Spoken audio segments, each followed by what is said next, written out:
Monsieur le préfet du département de Transfia et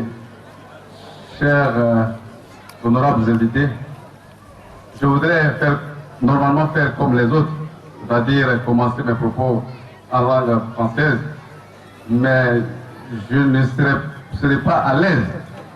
C'est pourquoi je voudrais avoir permission de commencer par la langue de mon âme, ma langue maternelle, le bron. Nana monti ngondom, nana plangwahine, nana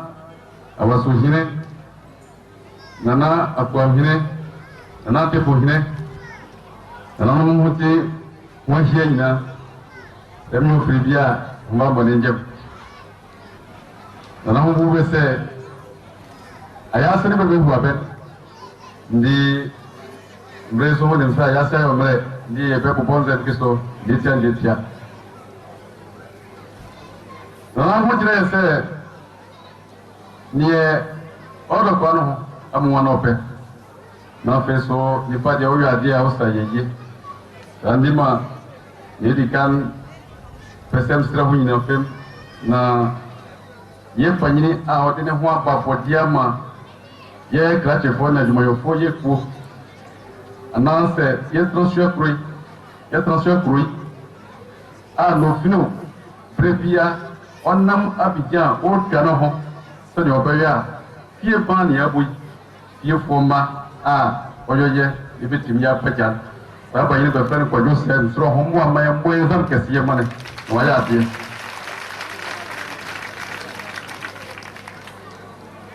nana mo kire bi o se andra akukọ babo opusu na tabu ni nyina o kire se kasa du jasidu ndi o be kasa to kafache andi ma yebasle woni di se ne zamiye be kanse onje be bama waye bo njeye ne yebaka abayen on nditie na se na ho kire se yenza so de be fane biano yamene Wanda Roma yenza fosfo bifri baba fie na nzeme baki kanyi na fem mbaba briko fima stime na ta Roma yebe baki na sanza menyina omo amma nana sene wa mam sanya zaki ninne yebaka abayen na sem na mo amuni mse abayen on nditi ya oyobibinie onyepa bise oyamse mani bia ne ngosodie ofremba imvodie anso ne dachi mwasem ojina bayevone mo fraso peso do bebe sababu yampo ngetinya kase ojina mo fraso sopa se ho tre se akokora to twama okobabrum ndi nie sani obaya tina abusuya obaye sani obaya yamma ne obokoso ofese yede nditipa yamma sani obaya tina ne sobetimu agina ni duaso na onya adintie ni buo wayo adumayofo onya kasate ojama kwanyini ndewo jama saro mai randiti nditie mwaseme ebon apostle nyenu yedi kanye betire sene ne husiyo ne dada oyama nyahoni ye tira hodie ne hochire yake kini ye kaka yenu anoma aya benim badune na uya ye kaka kiwiya ya sone ya bibi adune kakra sone obeya sa enditie obesana babio na namu nyire se abofra oba wiastima yedi kan oyo asuponuma ofrihonya onantia wadane abofra na ofri bosume anata vienu kosi mviangroke prefene akokwa da baya sona prefene ababawa na yedi kan onde abebuo onde motofen onde mogo onde tibe amamre kwanso senyo baya obenya afutupa na watim abone bra dachi ambe jina sa no mai sambe sa be ko ni nyina ye wiende ndi be ko mi en peso yedi kan anidie oni buo eto sumi no kasapa peso adumoyo anidie ni buo se ya tin ya musa ye kure no pia ha mrande bi no be yawo se be ya ko kuma bre payini ka sama mane moya peso gini kura tv na ne ya pesa ka ba june ne ya sare na nanom betiye nanom etire se abafra de so si soa na sa bandia o se wonya anidie oni buo se senne payini ya woni se wa muna e mu se besie afunge na funso te ho o hen senne wa bu payina kinaso usoma rebeyo na kifriwa kasapa ne yako produce kude nso ne one ye abasukoti ye krata yin ya ye se ye bisabi ye omba manye bokwa otiti nitim ane sani tie abasukoti nyenza ure wanya tiki ane senu usinyana juri unim rodie uso onde ukasa ana uko ya na obe ndi epasa kai abusiafo no bagye se ndi tie dia ofrifie na school so de dia soso ne amambo nyina fem bariwie na kiwia ne to sumye no odipa adumayo na na mo kire se ne besibe ya aduma se abofra ya fie ne wo so mani nyina fem wo kire ne se ne besibe ya aduma ndi hun se woni aduma ne he zama he se aduma ke yo ne nyi ana se ye yo ne bramo ni ngandie gudum beti tiabe benza utiabe bena su tiabe so bre enya aduma so dada mutre se ye di wanti ye ko mpokura mutre ye se ne ye so yenyo ye mbodie se bodie to wa pokura no kotaya oboyote wanom akere sene uni anase ose wamo bodie sami no anase ape ndi ori ba juma ya so pesem kai abusia foi enu anu abetie sene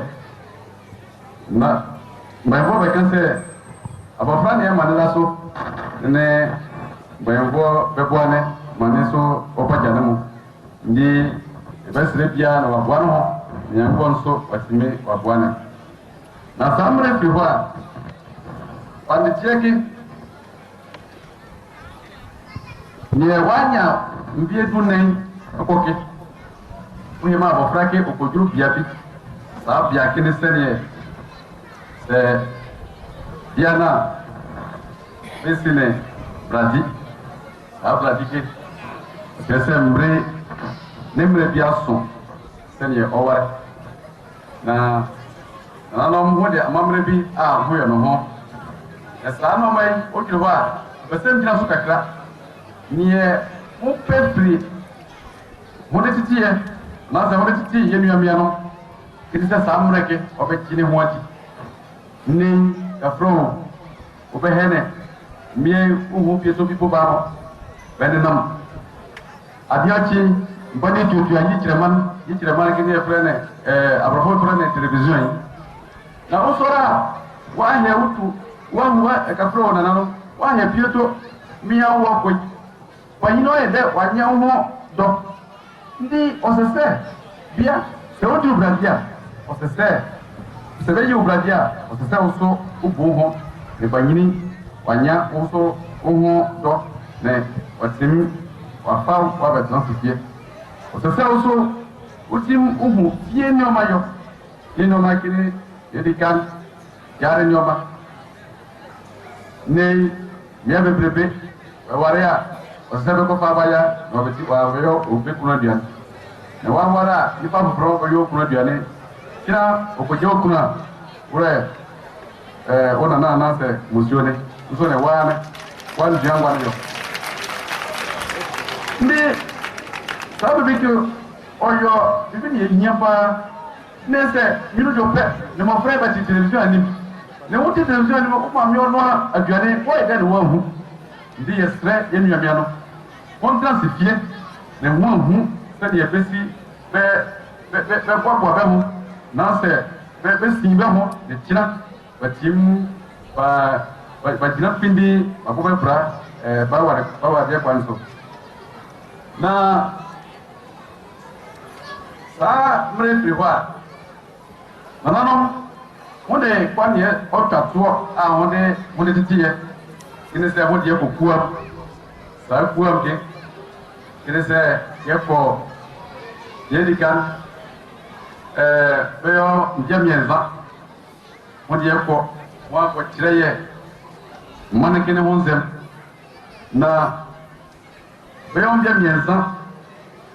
tireye wiase mnyoma manekene ni ibia ni ogina so asana atire wonde afi biako mo atire atumbane kidie na se aboma ne ho asem baba beka ne hembria ndi me mo aboboso se abagro ke bedwini mbre no mo na ho tire ye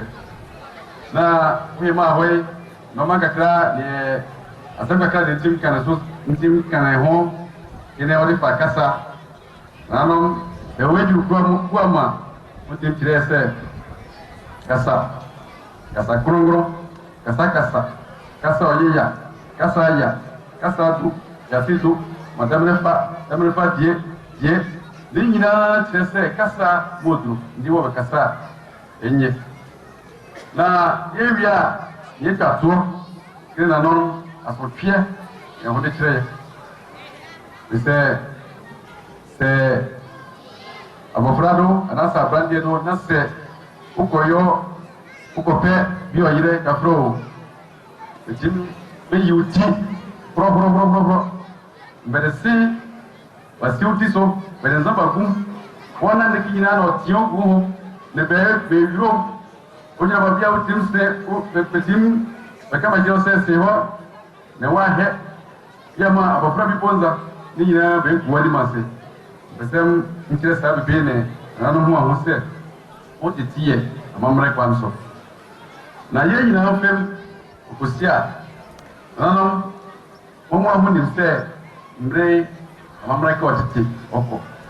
titie bia so oni ho ne yandi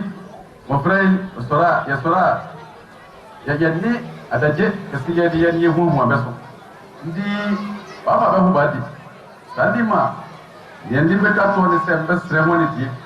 anye di kan mo jina prim mo mai na prim akọ abana nim ya ko sre ne se ye ko kasa yana na no baja patie ye bi betia ya a ne ba nya ba be ba bi ba kwa kakra nya ka o se ye ko mo ban ni na so o frika sa so ndi bese mu die nim ni akọ sra ban ne ye kasa ke watim ba tene yesu mu transfia sene ye president kan mbriya na ibi waswa ye pese o ma ye nuamia na se ye nuakeno reso ba buse ne wi asika yodre ben nasi ba jafie ben jabo gese e bede beti ho ya ha wa ware so ote o oni no si befie na aduaba ya hoyi anase bia osoba na se baki andi ando na se bisala ba susu biwa bia ka oyera anya muto bia stremo enuamia no na se ye nua mayire no so mo andre senye afro bian kura se oba owuna oso mreka kra otene ho oniso oyana wa muto na yebese boso estremo lidie na yemi ami agnom eso la tembia beti television anim e ya frane yikreman sabi biki onya bise brofo manem bibi pa ya hodie na so odam se sa duma ke kunya ba yo ba pesikandi nie onyo bibi pa nie oma okam manyizem kine berbe he sa bidie ke ne mo practice na fem na se di pa kina ba ti ba ko he e ba nyesika C'est il y a un match qui s'appelle quoi ça veut dire au moins ben yande c'est pas il m'a né restaurant et puis il y a aussi une winda au kataso les paniers ou après quoi né na ma ba no bugo le bugo après non ba ina bugo ah les paniers qui il y a après quoi ya ni na bugo oh et da nya mo na ko pedio di vraiment ni na alors Cambria, aliás, eu me lembro bem, mereka aku, dia banyak mereka pro, dia kan asal tu, ia bersere, ia betul muasir, dan ia wade aku pa aciye, macam saya, mereka dah sojuri ia ni petri, di besi hesi. Ceux qui m'écoutent, résumer rapidement pour indiquer que nous avons été motivés par le choix du thème éducation et culture, parce que, comme vous le savez tous, la jeunesse commence à perdre, pour ne pas dire qu'elle a perdu ses repères. Et donc il était bon que nous rappelions à l'attention de nos frères et de nos sœurs la façon traditionnelle dont nos parents nous ont éduqués. J'ai indiqué qu'il y a 3 grandes phases. La première phase, c'est de la première année à 14 ans. Et à ce stade-là, l'enfant s'imprègne de son milieu naturel. L'enfant apprend à connaître, sinon à assimiler la parole, parce qu'il est comme un étranger qui arrive dans un milieu. Et cela se fait à travers les contes, les devinettes, les légendes, et l'histoire du peuple. Et à côté de cela, nous passons à la deuxième phase, c'est-à-dire de 14 ans à 21 ans. Et cette période est marquée par l'âge de la puberté. Au niveau de la jeune fille, on célèbre cette maturité-là, cette puberté. Cela montre qu'elle a atteint un certain stade qui nous permet de se marier. Et donc il y a un rituel qui se fait à cette occasion-là. Je pense qu'à l'occasion, nous allons rentrer dans les détails. Mais la dernière étape, c'est l'entrée au bois sacré. Dans le bois sacré, on apprend à l'adulte, sinon aux jeunes, toute la philosophie du peuple franc, toute la civilisation, les médicaments, tout ce qui est artistique, en tout cas tout ce qui permet au peuple franc de subvenir à ses besoins. Et après cela, nous avons indiqué qu'il y a des sanctions. Par exemple, lorsque vous commettez un acte d'adultère, on vous mettait un canari plein de vin blanc et on vous rase la tête, on vous met ce canari sur cette tête-là et pendant que ça vous donne des douleurs sur cette tête, bien vous marchez dans tout le village sous les huées des enfants et des adultes. Tout cela pour montrer que l'enfant doit être digne et ne doit pas s'adonner à des pratiques qui peuvent le déshonorer. Et nous avons saisi l'occasion pour interpeller nos sœurs, nos frères, pour que, au stade de la puberté, ils aient, sinon ces jeunes filles-là, soient des femmes de pudeur. Parce que l'une des valeurs essentielles de la femme, c'est la pudeur. Lorsque vous portez des pantalons, des habits qui mettent toute votre intimité à nu, eh bien, ce qui peut motiver l'homme à aller vers vous est déjà découvert. Et donc, qu'elles ne soient pas étonnées, qu'elles soient des célibataires ou des filles, sinon des vieilles demoiselles. Donc, nous les avons exhortées en cela. Pour terminer, nous avons indiqué que devant l'absence, sinon la perte de nos valeurs culturelles, il serait important que la chefferie nous aide interpeller les pouvoirs publics afin que notre langue, qui est le support de nos valeurs culturelles, puisse être enseignée dans toute la région Bron, comme l'a indiqué tout à l'heure le président de la FEMI d'Est. C'était en substance ce que j'ai indiqué et je voudrais vous remercier pour votre aimable attention.